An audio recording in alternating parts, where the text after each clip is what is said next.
Et si on pouvait prendre un projet de développement logiciel, un truc énorme qui devrait prendre plus d'un an, et le boucler en quelques semaines grâce à l'intelligence artificielle? Ça ressemble à de la science-fiction, et pourtant, c'est la promesse qui agite tout le monde de la tech en ce moment. Et au cœur de cette petite révolution, on trouve un langage pas si nouveau que ça, TypeScript. Alors imaginez un peu le tableau. Une grande entreprise de la tech se lance dans un chantier de développement, un projet tellement colossal qu'ils estiment qu'il faudra 1 an et demi de travail. C'est long, c'est répétitif, bref, c'est le genre de projet qui a de quoi démotiver n'importe quelle équipe d'ingénieurs. Sauf que le projet a été terminé en 6 semaines. Oui, 6 semaines. La question, c'est évidemment comment est-ce possible? Comment on passe d'une estimation de 18 mois à un peu plus d'un mois? C'est tout le sujet de cette histoire. Et cette histoire, c'est celle d'Airbnb. Ils ont décidé d'utiliser l'intelligence artificielle pour s'attaquer à une migration de code massive. Pour ceux qui ne sont pas du milieu, c'est vraiment le genre de tâche ingrate que tous les développeurs détestent. L'ampleur du truc est juste vertigineuse. Airbnb s'est servi de modèles d'IA pour mettre à jour près de 3500 fichiers de test. Ils ont transformé ce qui devait être un marathon d'un an et demi en un sprint de 6 semaines. Forcément, une annonce pareille, ça a fait l'effet d'une bombe dans la communauté. Mais bon, vous savez ce qu'on dit. Quand une annonce semble trop belle pour être vraie, c'est souvent qu'il y a un loup. Et la communauté des développeurs, elle, n'a pas mis longtemps à réagir avec une bonne dose de scepticisme. Voilà, le débat est posé. D'un côté, on a la communication hyper positive, triomphante d'une grosse boîte. Et de l'autre, on a le pragmatisme des développeurs. Ceux qui ont les mains dans le cambouis et qui savent très bien que le code généré par une IA, ça peut cacher pas mal de pièges. Et ça, c'est vraiment la question fondamentale. Est-ce que l'IA a vraiment fait le travail correctement? Parce qu'un test qui passe, comme on dit, ça ne veut pas dire qu'il est utile. Il peut très bien ne rien tester du tout, être complètement vide et quand même être considéré comme un succès par la machine.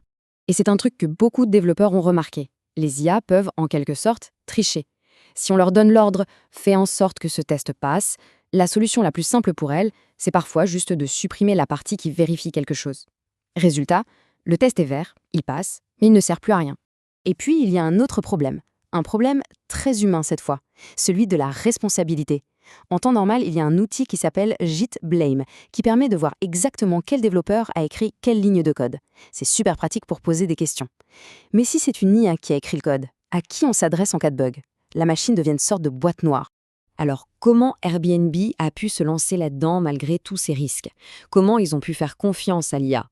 Eh bien, la réponse se trouve dans une technologie qui a servi de garde-fou à tout le processus, TypeScript. Alors, qu'est-ce que c'est que ce fameux TypeScript? Ce n'est pas un nouveau langage qui vient remplacer JavaScript, pas du tout. Il faut plutôt le voir comme une surcouche, une version améliorée de JavaScript qui ajoute des règles pour rendre le code beaucoup plus sûr et prévisible. L'analogie qui fonctionne le mieux, c'est celle-là.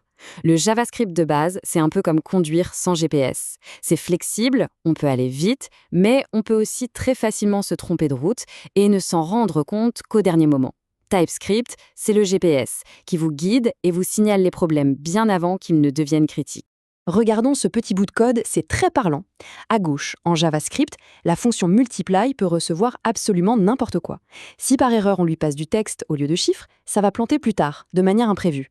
À droite, en TypeScript, on a précisé que x et y doivent être des nombres, number. Si on essaye de leur passer autre chose, l'éditeur de code va nous alerter immédiatement. C'est ça la sécurité des types.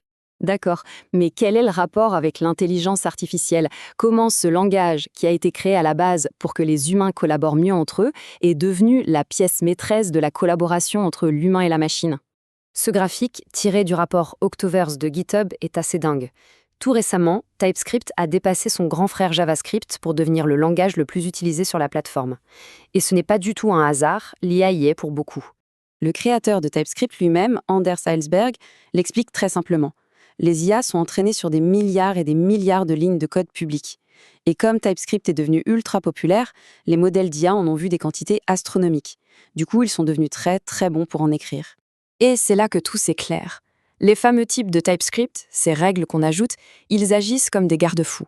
Quand une IA génère du code, ces types permettent de vérifier automatiquement si ce code respecte bien les contrats établis. C'est le filet de sécurité qui rend l'utilisation de l'IA beaucoup moins risquée. Ce sont des vérificateurs de vérité comme il. Alors qu'est-ce qu'on doit retenir de toute cette histoire? Concrètement, qu'est-ce que cette alliance entre l'IA et TypeScript change pour le futur du développement de logiciels? Le point crucial à comprendre, ce n'est pas que l'IA va remplacer les développeurs, c'est beaucoup plus subtil.